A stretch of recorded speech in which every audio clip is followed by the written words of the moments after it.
Guerrilla o patago ang estilo ng mga scam operation sa bansa na hawak ng mga dayuhan. Bistado sa Pasay ang isa sa mga scam hub na ang Chinong boss umano papatakas na ng mahuli. May report si John Consulta, exclusive.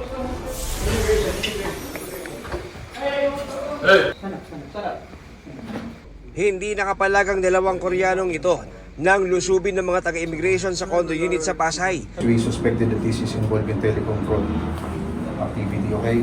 You are under arrest in violation of the Philippine immigration law. You have the right, you have the right to remain silent.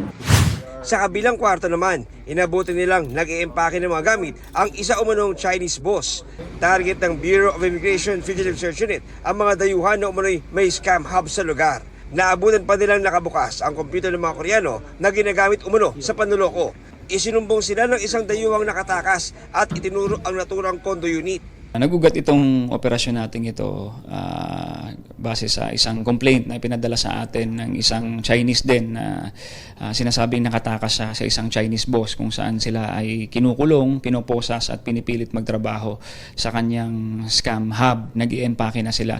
Wala nang inabutang ibang tao sa lugar. Posible raw na nakaalis na ang kanilang mga kasama. Nakatunog na rin siya at nalaman niya na anytime ay papasukin siya.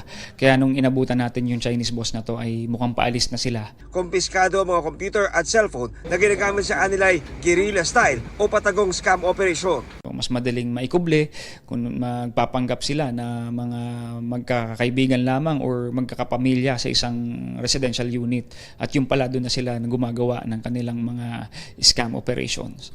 Wala pang pahayag ang mga inaresto na nakakulong na sa detention facility sa Camp Bagong Diwa. John Consulta, nagbabalita para sa GMA Integrated News.